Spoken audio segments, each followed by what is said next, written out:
함께 찬송가 446장 찬양하겠습니다. 찬송가 446장입니다.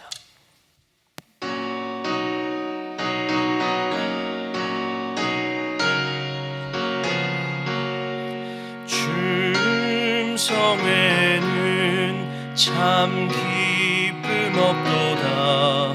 날 사랑하신 주 늘 계시옵소서. 기쁘고 기쁘도다. 항상 기쁘도다. 나 주께 왔사오니 복 주옵소서. 나 주께 왔으니 복 주시옵소서. 주 함께 계시면 큰 시험이기네. 기쁘고 기쁘도다. 항상 기쁘도다. 나 주께 왔사오니 복 주옵소서. 주 떠나가시면 내 생명 헛되네. 기쁘나 슬플 때 늘 계시옵소서. 기쁘고 기쁘도다. 항상 기쁘도다. 나 주께 왔사오니 복 주옵소서. 그 귀한 언약을 이루어 주시고 주 명령 따를 때 늘 계시옵소서. 기쁘고 기쁘도다. 항상 기쁘도다. 나 주께 왔사오니 복 주옵소서.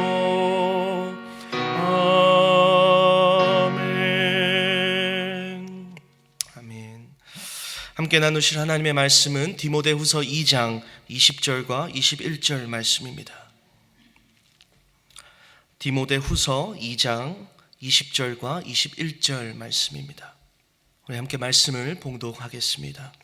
큰 집에는 금그릇과 은그릇뿐 아니라 나무 그릇과 질그릇도 있어 귀하게 쓰는 것도 있고 천하게 쓰는 것도 있나니 그러므로 누구든지 이런 것에서 자기를 깨끗하게 하면 귀히 쓰는 그릇이 되어 거룩하고 주인의 쓰임에 합당하며 모든 선한 일에 준비함이 되리라. 아멘. 모든 사람들은 자신이 가치 있는 사람이 되기를 원합니다. 누군가에게 내가 도움이 되는 존재, 내가 누군가에게 기쁨이 되는 존재, 누군가에게 내가 필요한 존재가 되기를 원합니다. 그래서 우리가 당신이 옆에 있어줘서 참 고마워요 라는 말을 들으면 뭔가 뭔지 모르게 기쁘고 큰 보람을 느끼게 됩니다. 그래서요, 많은 사람들이 자신의 가치를 높이기 위해서 공부도 하고 기술을 연마하고 열심히 일하면서 자신의 가치를 증명하기 위해 노력합니다. 그런데 만일 그렇게 했는데도 불구하고 대학에 떨어지거나 취직이 되지 않거나 자신을 찾는 사람이 없으면 그 사람은 큰 낙심에 빠지게 됩니다. 마치 자신이 누군가에게 필요하지 않은 존재처럼 느껴지게 된다는 것이죠. 그런데 여러분, 우리가 한 가지 기억해야 하는 것이 있습니다. 우리에게 가장 가치 있는 삶은 바로 하나님께 쓰임받는 삶이라는 것입니다. 오늘 본문에서 바울은 그릇의 쓰임에 대하여 이야기하고 있습니다. 큰 집에 금그릇도 있고 은그릇도 있고 또 나무 그릇도 있고 질그릇도 있습니다. 어떤 그릇은 귀하게 쓰이고 어떤 그릇은 천하게 쓰입니다. 그런데 우리가 여기서 잘 보아야 하는 것이 한 가지 있습니다. 바울이 이 금그릇, 은그릇, 나무 그릇, 질그릇을 언급한 이유는 이 금그릇은 귀한 그릇이고 질그릇은 천한 그릇이다 라는 것을 설명하기 위함이 아니다라는 것입니다. 바울은 그러한 의도로 여러 다양한 그릇을 말하고 있는 것이 아닌 것이죠. 이것은 우리 각자의 상황과 환경과 또 우리의 어떤 가지고 있는 것들이 다 다름을 의미합니다. 그래서 어떤 사람은 금그릇일 수 있고요, 어떤 사람은 은그릇일 수도 있고, 어떤 이는 나무그릇일 수도 있고 또 질그릇일 수도 있다라는 것이죠. 근데 여기서 중요한 것은 우리가 꼭 금그릇이 돼야 돼, 은그릇이 돼야 돼 라는 것이 아니라, 내가 금그릇이냐 은그릇이냐가 중요한 것이 아니라 과연 나는 하나님께 쓰임 받고 있는 그릇인가 라는 것입니다. 금그릇도 천하게 쓰일 수 있습니다. 반면에 질그릇 또한 귀하게 쓰일 수 있다라는 것이죠. 부디 저와 여러분 모두 하나님께서 귀히 쓰시는 그러한 그릇이 되기를 간절히 축복합니다. 그렇다면 하나님께서 귀히 쓰시는 그러한 그릇이 되기 위해서 어떻게 해야 할까요? 첫 번째로 깨끗해야 합니다. 여러분 한번 생각해 보세요. 아무리 내가 금그릇을 가지고 있고 심지어 다이아몬드 그릇을 가지고 있다 한들 그 안에 수많은 더러운 것들이 묻어 있다면 여러분 음식을 그 안에 담으시겠습니까? 절대 담을 수 없지요. 마찬가지로 나무 그릇과 질 그릇일지라도 깨끗한 상태에 있다면 그 안에 음식을 담을 수 있는 것이죠. 성경에도 보면요, 불의에서 떠나서 자신을 깨끗하게 하는 사람들을 하나님께서 들어 쓰시는 것을 볼 수가 있습니다. 대표적인 예가 다윗이라고 볼 수 있겠지요. 다윗은 진정 하나님의 사람이었습니다. 하나님을 진정 사랑하는 사람이었습니다. 그렇게 성경은 다윗을 보고 하나님의 마음에 합한 자라고 표현하고 있습니다. 물론 다윗도 범죄한 적이 있습니다. 다윗이 늘 깨끗한 상태에만 있던 것은 아니었습니다. 그러나 다윗은요, 하나님께서 자신의 죄를 적나라하게 드러내실 때 자신의 죄를 자백하고 통회하며 하나님 앞에서 자신의 죄를 철저하게 회개하였다라는 것이죠. 그럴 때 하나님께서 다시금 그를 들어 위대하게 사용하시는 것을 볼 수 있습니다. 우리 또한 우리 자신을 늘 깨끗하게 하지 않으면 하나님께서 쓰실 수 없습니다. 그렇다면 어떻게 우리 자신을 하나님 앞에서 깨끗한 그릇으로 만들 수 있을까요? 시편 119편 9절에서 11절은 이렇게 말씀합니다. 청년이 무엇으로 그의 행실을 깨끗하게 하리이까? 주의 말씀만 지킬 따름이니이다. 내가 전심으로 주를 찾았사오니 주의 계명에서 떠나지 말게 하소서. 내가 주께 범죄하지 아니하려 하여 주의 말씀을 내 마음에 두었나이다. 내가 주께 범죄하지 않기 위해서 하나님의 말씀을 내 안에 두었다라고 고백합니다. 우리를 깨끗하게 하는 것은요, 하나님의 말씀인 줄로 믿습니다. 우리는 살면서 수많은 영적 전투를 마주합니다. 사탄은요, 끊임없이 우는 사자처럼 우리를 집어삼키려고, 우리를 하나님에서 떠나 악한 길로 가게끔 유혹합니다. 이러한 죄악된 길에서 벗어날 수 있는 방법, 이러한 사단의 유혹을 물리칠 수 있는 단 한 가지 방법은 바로 하나님의 말씀이라는 것입니다. 그래서 바울은요, 에베소서 6장에서 하나님의 전신갑주를 이야기하면서 이렇게 말합니다. 에베소서 6장 17절 말씀입니다. 구원의 투구와 성령의 검, 곧 하나님의 말씀을 가지라. 우리가 가진 가장 강력한 무기는요, 하나님의 말씀인 줄로 믿습니다.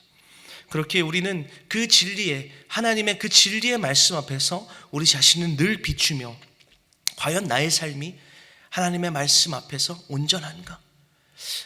혹 내가 하나님의 말씀에 벗어나 있진 않는가? 늘 우리를 점검하고 돌아보아야 한다는 것입니다. 시편 119편 105절 말씀은 주의 말씀은 내 발의 등이요 내 길의 빛이니이다 라고 말씀합니다. 부디 저와 여러분 모두 하나님 앞에서 내 안에 어떠한 죄악된 모습들이 있는지를 그 하나님의 말씀 앞에 온전히 살피며 하나님의 말씀에 온전히 따라 살아감으로 말미암아 하나님께 쓰임받기에 합당한 그릇이 되기를 간절히 소망합니다. 두 번째로 우리는 준비되어야 합니다. 하나님께서는 준비된 사람을 사용하십니다. 엘라 계곡에서 하나님의 백성들을 향해서 온갖 모욕과 비방을 하며 떠들고 있는 골리앗에게 이스라엘 사람들 중 어느 누구도 그 앞에 나설 생각을 하지 못했습니다. 다 두려움에 떨고 있었습니다.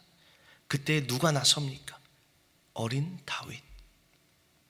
다윗은 사울에게 가서 내가 저 골리앗과 나가 싸우겠습니다 라고 말합니다. 어떻게 보면 참 무모해 보이죠. 단순한 젊은 혈기에 취해서 나서는 것처럼 보이죠. 그런데 다윗은요, 단순히 젊은 혈기로 자신의 분에 못 이겨서 저 골리앗을 향해 나아가는 것이 아니었다라는 사실입니다. 다윗이 사울 앞에 섰을 때 이렇게 고백합니다. 사무엘상 17장 34절과 35절 말씀입니다. 다윗이 사울에게 말하되 주의 종이 아버지의 양을 지킬 때에 사자나 곰이 와서 양떼에서 새끼를 물어가면 내가 따라가서 그것을 치고 그 입에서 새끼를 건져내었고 그것이 일어나 나를 해하고자 하면 내가 그 수염을 잡고 그것을 쳐 죽였나이다. 여러분, 다윗이요, 사자와 곰을 상대로 그 수염을 잡고 그것들을 쳐 죽였다라고 고백하고 있는 것입니다. 다윗이 아무런 능력이 없는데 갑자기 골리앗을 마주한 순간 하나님께서 엄청난 어떤 영화에서 보는 것 같은 슈퍼 파워를 불어넣으셔서 골리앗을 이긴 게 아니라는 사실입니다. 다윗은요, 이미 사자와 곰을 상대로 이길 만큼 싸움에 능했던 사람이었다는 것이죠. 아버지의 양을 치면서 그 수많은 시간 동안 훈련되고 준비되었던 것입니다. 그리고 하나님의 때에 하나님께서는 그 준비된 다윗을 들어 사용하셨던 것이죠. 우리 모두에게는 하나님께서 주신 은사들이 있습니다. 하나님께서 주신 재능들이 있고요. 하나님께서 주신 어떠한 우리에게만 주신 각자에게 주신 특별한 것들이 있습니다. 그러한 은사들, 재능들을 잘 갖고 닦아서 하나님의 때에 온전히 우리가 쓰임 받을 수 있도록 우리는 늘 우리 자신을 준비시켜 놔야 합니다. 하나님께서 내가 너를 써야 되겠다 말씀하시는데 하나님 잠시만요, 제가 아직 준비가 안 됐어요 라고 고백한다면 하나님 앞에서 얼마나 부끄럽겠습니까? 또 한 가지, 우리가 하나님께서 주신 그런 은사와 재능과 모든 것들을 잘 준비하고 갈고 닦는 것도 중요하지만 또 한 가지 준비해야 하는 것이 있습니다. 바로 순종의 마음입니다. 이사야 선지자는 하나님의 일을 위해서 쓸 사람을 찾으시는 사람 하나님께 이렇게 대답합니다. 이사야 6장 8절 말씀입니다. 내가 또 주의 목소리를 들으니 주께서 이르시되 내가 누구를 보내며 누가 우리를 위하여 갈고 하시니 그때 내가 이르되 내가 여기 있나이다 나를 보내소서. 내가 여기 있나이다 나를 보내소서. 이 이사야의 고백이 저와 여러분의 고백이 되기를 간절히 소망합니다. 하나님께서 우리를 들어 사용하시려고 할 때 주님 내가 여기 있습니다, 나를 사용하여 주시옵소서 라고 당당하게 하나님 앞에 고백할 수 있는 그러한 하나님께 쓰임받기에 합당한 그러한 준비된 그릇이 되기를 간절히 소망합니다. 말씀을 맺겠습니다. 오늘 말씀을 통해서 하나님께서 쓰시는 그릇에 대하여 살펴보았습니다. 다시 한번 말씀드리지만 여러분, 단순히 내가 금그릇이 되려고, 내가 은그릇이 되려고 하지 마시기 바랍니다. 금그릇이 되는 것보다, 은그릇이 되는 것보다 더 중요한 것은 내가 하나님께 쓰임받는 그릇이 되는 것입니다. 하나님께서 쓰시는 그릇이 되기 위해서 우리는 하나님의 말씀으로 늘 우리 자신을 깨끗하게 하며 하나님께서 나에게 주신 은사를 잘 갖고 닦으며 준비하고 또한 순종하는 마음으로 하나님의 때를 기다려야 합니다. 여러분, 2021년도 얼마 남지 않았습니다. 한 4일 정도가 남은 것 같은데요, 올 한 해를 되돌아보시며 각자에게 질문하시기 바랍니다. 과연 나는 2021년 올 한 해 어떠한 그릇이었는가? 하나님께서 쓰시는 그릇으로 올 한 해를 보내었는가? 아니면 그저 저 구석에 방치되어 있는 그릇으로 올 한 해를 보내었는가? 혹 내가 깨끗하지 못해서, 내가 준비되지 못해서, 내가 순종하지 못해서 하나님께서 사용하실 수 없는 그릇이었다면 이제 다가올 새해에는 하나님께서 귀하게 또 기쁘게 쓰시는 그릇이 되어 하나님께 영광 올려드리는 저 여러분 되기를 간절히 소망합니다. 우리 함께 기도하겠습니다. 하나님 참으로 감사합니다. 우리를 죄와 사망에서 구원하여 주시고 주의 자녀 삼아 주시며 또한 이렇게 주의 몸된 교회를 섬길 수 있는 그러한 주의 백성들로 주의 직분자들로 주님 세워주시니 감사합니다. 하나님, 그러나 때로는 우리가 깨끗하지 못해서, 우리가 준비되지 못해서, 우리가 순종하지 못해서 하나님께 쓰임받는 그릇이 되지 못했던 때가 있었음을 고백합니다. 하나님, 그러한 우리의 연약한 모습들이 있었다면 하나님 이 시간 주의 보혈로 용서하여 주시고 우리가 온전히 우리 자신을 깨끗하게 준비함으로 또한 주님께서 우리에게 주신 그런 은사와 재능들을 잘 갖고 닦음으로 말미암아 주님께서 부르실 때에, 주님께서 사용하시고자 하실 때 주님, 내가 여기 있습니다, 나를 사용하여 주시옵소서라고 당당하게 고백할 수 있는 그러한 주님께 쓰임받는 귀한 그릇이 되게 하여 주시옵소서. 하나님, 오늘도 주의 존전에 기도의 무릎으로 나아가는 주의 백성들을 살펴주시고 하나님, 우리가 간구하는 그 모든 것들을 주님 귀 기울여 주시고 우리가 주님 앞에 온전히 기도로 간구함으로 감사함으로 나아갈 때 하나님, 우리가 그 주님의 놀라운 은혜와 역사를 경험할 수 있도록 주님 우리와 늘 함께 하여 주시고 은혜 내려 주시옵소서. 감사드리며 예수님의 이름으로 기도하옵나이다. 아멘.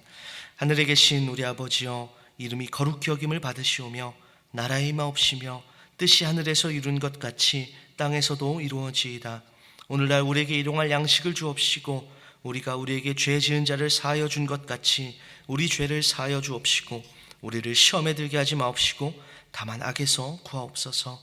대개 나라와 권세와 영광이 아버지께 영원히 있사옵나이다. 아멘.